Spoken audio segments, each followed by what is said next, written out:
Welcome back to Music Theory Logic. Andrew here, and I'm currently working on an instrumental. I'm going to keep it really specific to this technique, but while working on the instrumental, I wanted to bring in some synthesizers that I have that are outside of my computer, like my Moog Little Fatty, which is over here out of camera view. If you find this stuff interesting, you'd help me out a lot by subscribing to the channel, and this week I'll be posting some shorts where I kind of showcase the sound design that's possible with this technique. Without further ado, let's go ahead into the logic session. So let's say that you have some sort of sound creating device or a guitar pedal or something that has either a MIDI port or a USB port. It's not part of your computer. I know your computer itself has a USB port, and your audio interface chances has a MIDI port. All right, so on an actual instrument like a keyboard or a synthesizer that creates sounds, if they're from the somewhat modern world, like I don't want to get this wrong for you purists, but anything put out after the 90s is going to have some sort of MIDI functionality. A lot of vintage synths that you may find have been modified so that they have MIDI capabilities, and there's a few reasons for why this is so cool. So first of all, any instrument that puts out MIDI, you can record the information about what you're playing in addition to recording the audio of whatever sound is being created. What's cool about recording that MIDI is you could then use the MIDI to send into that instrument without anybody actually playing it. It's going to have the final performance, and it's going to allow you to tweak all the knobs and get the sound that you want. All right, so in this instrumental, now I'm going to play the whole thing. I had this bass, so let me kind of back up to what you would see. So I have this bass that I wrote. Super simple. It sounds like this with our drums, which make it more interesting.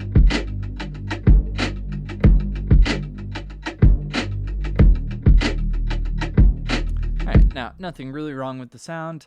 It's coming from Arturia, which has a lot of really cool emulations of outboard gear. But just for fun, I wanted to play around with my Moog, and I wanted to kind of show you how you would do this. So in Logic, you're going to create an external MIDI. Now, you're going to want that instrument to be plugged into your computer. So if it has a USB port, you would plug in via a generic USB cable into your computer.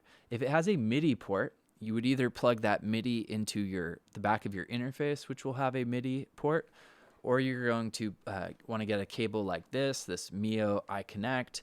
This basically has MIDI in and out on one side and a USB on the other. This is really helpful.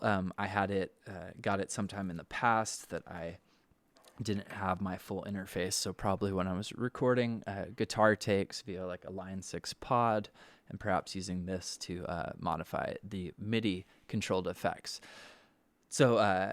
So if your instrument is plugged in, turned on, then when you look at this drop-down menu, you should see it. If you're plugged in via USB, like I am, you'll see the actual name of the synth, the Little Fatty. If you're plugged in with MIDI, it might just say like MIDI in 1 or something like that, but you'll know that's whatever instrument you plugged in. If I select all, it's going to default to the first channel. This Moog actually has 16 different channels of different MIDI stuff we could control, which is pretty wild. I don't think I would actually ever get that involved in this. But so if I create that instrument, so now it says my Little Fatty. If I take this MIDI and I put it on there, my instrument is now going to play it. All right. You might even hear it if that instrument is already plugged in. So the next piece of information is I have an audio cable going from the out of my Moog into my interface. It's in channel 5, so I'm going to create an audio track. It's going to be audio 5. And now when I solo these two, turning on record enabled, we're going to hear the actual MIDI. I'll turn off the drums, controlling the Moog. I'm not playing it, but the sounds you're hearing are from the Moog. Here it is. Now, one cool thing about this is I could, turning on the drums, I could go into the Moog and start messing with the actual effects. Once again, if you subscribe, you'll see shorts where I'm showing you the keyboards and stuff like that. For the ease of this video, with me being a one camera angle video creator at this point, I'm just gonna let this play, and I'm gonna go out of the camera to mess with the sounds. I'll open the filter so you'll definitely hear that. And for fun, let's record this. So I would hit record. It's going.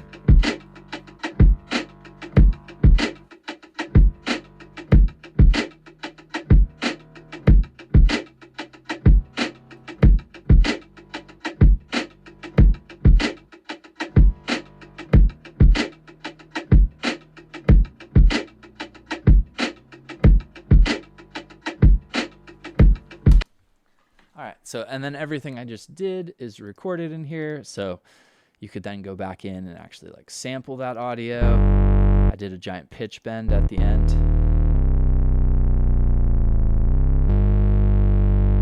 And kind of went back above pitch.